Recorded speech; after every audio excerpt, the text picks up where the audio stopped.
Walker. Aujourd'hui, nous recevons une professionnelle qui nous présentera son parcours académique et son expérience professionnelle.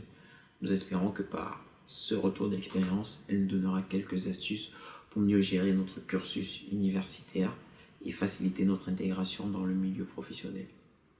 Je m'appelle Aurélie Tiangua, je suis diplômée de l'EM Lyon et j'ai un MSc Management.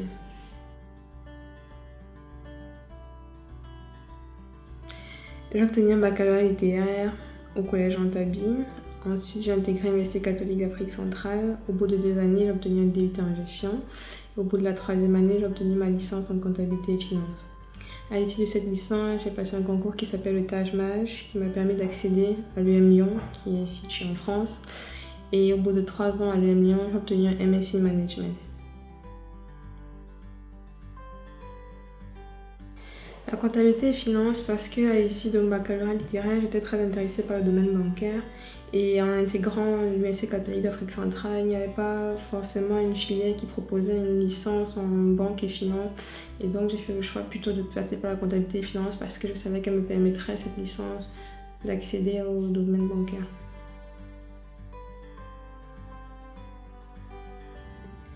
Le MSc Management de l'EM Lyon, c'est un master assez général dans la mesure où il est spécialisé dans aucune filière que l'on atteint au bout de 5 ans. Que ce soit les personnes qui en sont intégrées au master par la filière admission sur titre, qui est celle que j'ai fait, ou par la filière bachelor, au bout de 5 ans, on obtient ce master-là. Après 5 ans, c'est la normalité. C'est la normalité dans la mesure où il y a des gens qui font un peu plus de 5 ans. Alors, ce master-là, il est réservé à ceux qui voudraient travailler dans le domaine du management. Ça, c'est assez général, c'est-à-dire tout ce qui est contrôle de gestion, audit, conseil, IT, finance de marché, finance d'entreprise. Donc, ce qui se passe, c'est qu'à l'entrée au début du master, on fait des cours fondamentaux qui sont réservés à tout le monde pour asseoir les bases de tout le monde, parce qu'on a aussi à peu près des horizons différents. Et à l'issue de ces cours fondamentaux, il y a des électifs qui sont des cours qui sont destinés aux étudiants en fonction de leur projet professionnel. Donc chaque étudiant a la responsabilité, en fonction de son projet professionnel, de choisir les cours qui s'inscrivent dans ce projet professionnel. Lorsque j'ai intégré l'EM Lyon en 2009, les choses n'étaient pas encore très bien définies au sein de l'école dans la mesure où les étudiants n'étaient pas tout à fait guidés dans le cadre de ce projet professionnel. Le problème à ce moment-là, c'est qu'un étudiant qui n'a pas suffisamment de maturité peut se retrouver en train de faire des cours de marketing, de RH, de comptabilité, qui ne s'inscrivent pas forcément dans le projet professionnel défini. Mais je pense qu'aujourd'hui, les choses ont un peu changé à l'EM Lyon. Il y a des parcours bien spécifiques. Les étudiants sont davantage guidés. Celui qui veut faire la finance de marché, on lui dit quels sont les cours à faire. Celui qui veut faire de l'audit, on lui dit quels sont les cours à faire. Donc ce master-là, évidemment, il sous-entend une expérience professionnelle. Donc en général, on fait au moins 6 mois de stage. Ou alors... pour ceux qui trouvent un travail directement, ou alors 12 mois de stage.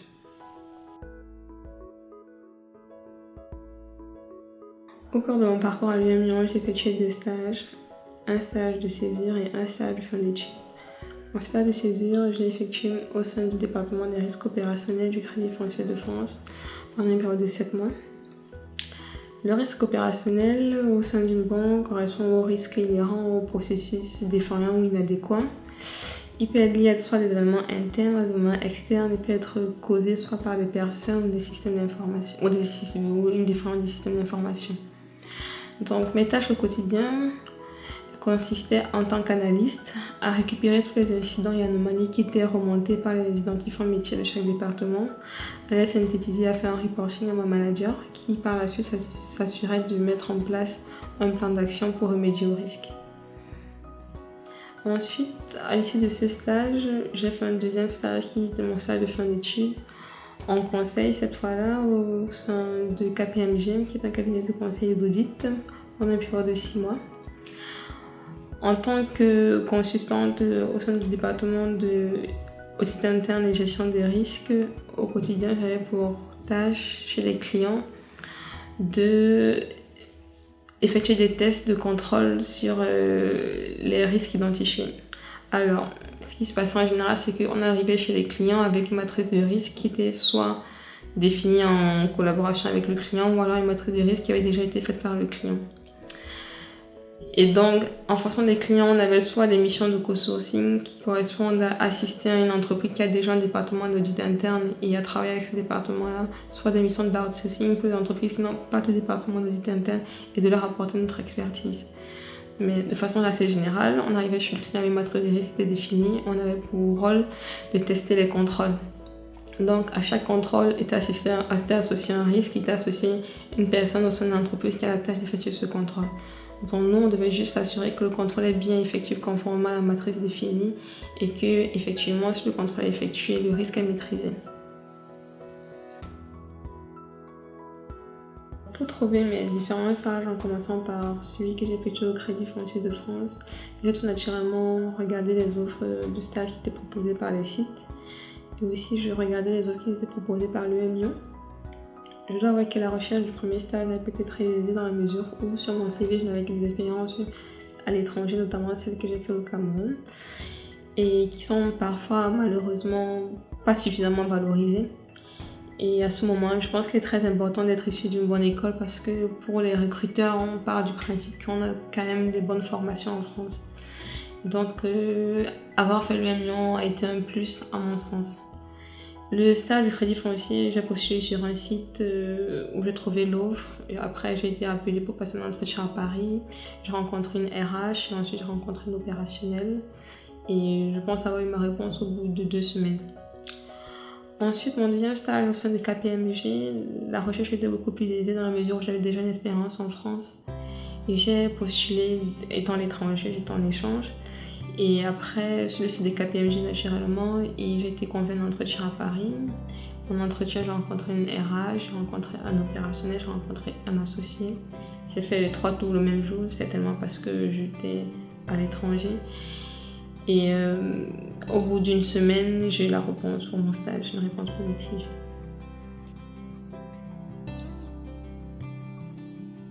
À l'issue de mon stage de fin d'études chez KPMG, j'étais très intéressée par le domaine bancaire, notamment par l'inspection générale. Donc à ce moment, j'ai commencé à passer des concours pour intégrer l'inspection générale d'une banque. Et ça n'a pas avéré fructueux. À ce moment, j'ai décidé de me réorienter vers de l'audit interne, mais dans le secteur industriel. Donc j'ai postulé à des offres ou des entreprises qui proposaient des postes d'auditrice interne junior. Mais je me suis rendu compte que pour ce poste, il fallait quand même déjà avoir une expérience soit de 2 ou 1 an en cabinet d'audit, ou alors être issu d'un apprentissage d'1 an au sein d'une entreprise en tant qu'auditrice interne. Donc je me suis encore réorientée vers le département, vers l'audit, et j'ai intégré un cabinet d'audit qui est Price. Price, j'ai rencontré des personnes de Price au forum de l'UM Lyon qui étaient venues notamment dans le cadre du forum pour présenter un peu le cabinet et présenter les offres d'emploi. J'ai rencontré une personne. J'ai par la suite envoyé mon CV, une lettre de motivation et j'ai été contactée pour passer un entretien. J'ai passé 3 entretiens, un avec le RH, ensuite avec l'opérationnel et enfin avec un associé. Au sein de Price, j'ai intégré le département d'audit pour la partie secteur public, santé et grande consommation.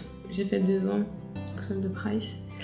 Et à l'issue de ces 2 années au sein de Price, j'avais envie de ne plus faire de l'audit et de repartir vers le milieu du conseil, notamment en audit interne, toujours en gestion de risque.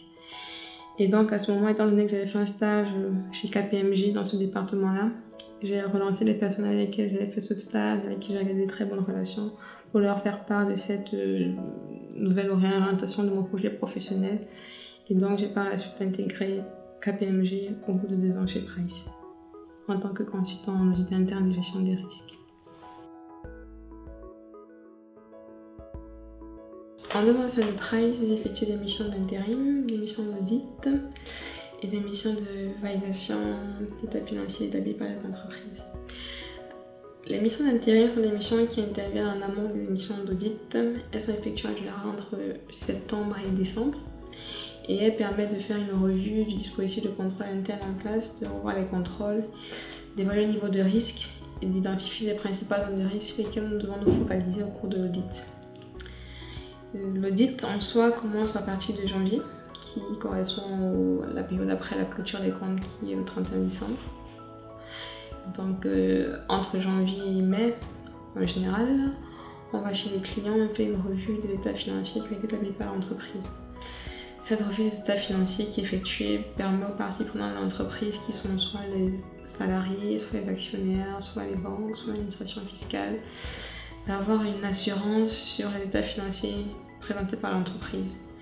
Donc nous, on a pour responsabilité de valider l'exactitude, la conformité des états financiers présentés par l'entreprise. Et donc en général, on fait des revues analytiques pour comprendre ce qui s'est passé au sein de l'entreprise au cours de l'année. Et puis on fait des activités de testing pour tester les différentes informations qui sont présentées par le client. Donc au cours de cette période-là, le client, en fonction de nos recommandations, en fonction de notre audit, il a pour responsabilité soit de modifier l'état financier qu'il a présenté, soit alors de les maintenir si nous, effectivement, on n'a pas noté l'anomalie dans ses comptes. Ensuite, à partir de mai, juin, le client établit ses états financiers et nous, on a la responsabilité de valider les états financiers établis par le client par rapport à ce que nous, on a audité. Dans le jargon de l'audit, on appelle ça la période de CAC.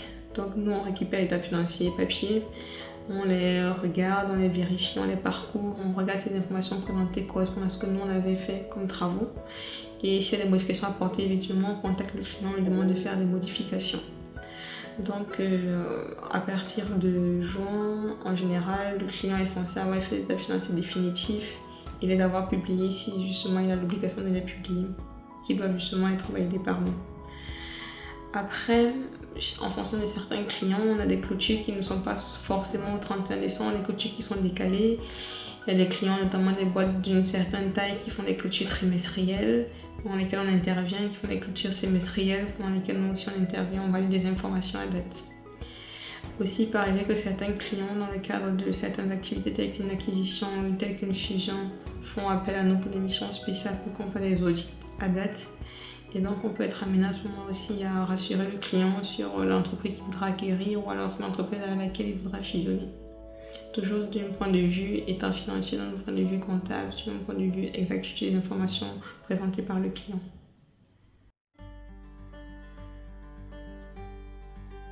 Mes expériences professionnelles, que ce soit celle que j'ai effectuée chez PwC en tant qu'auditrice ou alors celle que j'ai effectuée actuellement chez KPMG en tant que consultante, sont applicables en Afrique dans la mesure où, dans un premier temps, le métier d'auditeur évolue dans un cadre réglementaire. En fait, les entreprises, à partir d'une certaine taille, ont l'obligation de faire valider les états financiers par un commissaire aux comptes. Donc en Afrique, on a soit des commissaires aux comptes locaux, soit des cabinets qui sont issus du groupe Big Four, c'est-à-dire KPMG, Price, Deloitte, Ernst & Young, qui sont aussi présents en Afrique. Donc les entreprises peuvent faire appel à des commissaires locaux ou alors à des cabinets internationaux pour faire valider leurs comptes. Et étant donné la croissance du nombre d'entreprises en Afrique, je pense qu'il y a un réel besoin, un réel marché pour cette activité-là. Et je pense aussi qu'au sein des cabinets, il y a une réelle demande en termes de recrutement, en termes de profils recherchés. Les profils recherchés peuvent être des personnes soit qui ont évolué ici, ou alors des personnes qui ont effectué des études en Afrique. Le métier de consultant que j'effectue actuellement chez KPMG, étant donné qu'il est issu du domaine du conseil qui est en plein essor en Afrique, est peut-être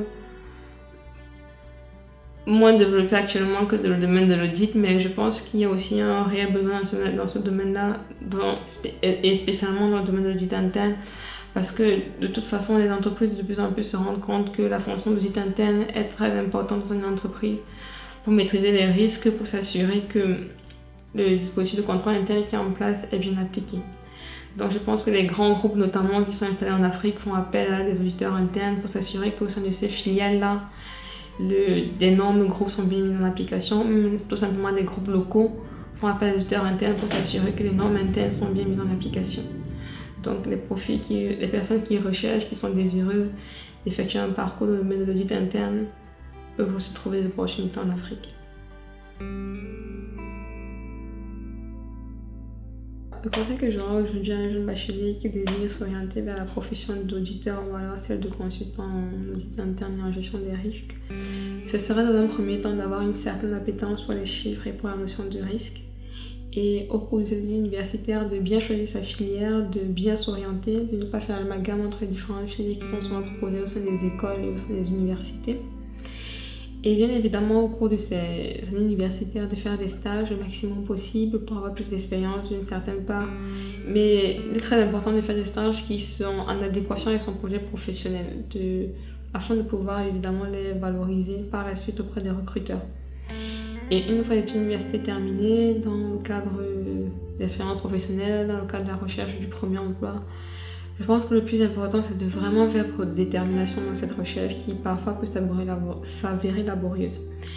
Donc il ne faudrait pas se démotiver, il faudrait vraiment rester fixé sur ses objectifs. Il faudrait, si besoin, parfois se réorienter vers un autre métier qui ne nous empêche pas forcément de faire ce qu'on a voulu faire dès le départ, mais qui nous donne peut-être l'opportunité d'avoir plus rapidement le premier emploi. Et une fois qu'on a ce premier emploi, au cours de l'expérience en entreprise, je pense que le plus important déjà, c'est d'avoir un très bon relationnel, non seulement avec les collaborateurs, mais aussi avec le client. Les relations humaines sont très importantes, surtout en cabinet. Et aussi, le cabinet, c'est quand même un monde de compétition. Il faudrait au quotidien se donner le meilleur de soi, il faudrait faire preuve de motivation, d'engagement, il faudrait être très dynamique. Et une autre chose très importante, c'est de faire vraiment la part des choses entre la vie professionnelle et la vie privée. Il ne faudrait pas à un moment que l'un prenne le pas sur l'autre. Et de manière assez générale, je pense que le plus important dans une carrière, c'est d'être ambitieux et d'avoir des objectifs, se fixer des objectifs et faire tout pour les atteindre. C'était Aurélie Tchengoua, jeune auditrice. Nous espérons que par son retour d'expérience, elle a pu permettre à beaucoup d'entre nous de mieux comprendre son métier et donner un élément de réponse à des personnes qui se posent des questions sur leur orientation professionnelle. Nous vous invitons à commenter cette vidéo parce que nous avons besoin de votre retour pour mieux vous servir. Et nous vous disons à très bientôt sur nos différents canaux de communication, Facebook, YouTube, Twitter, le nom de la chaîne c'est Gen Prod. D'autres vidéos suivront. À bientôt.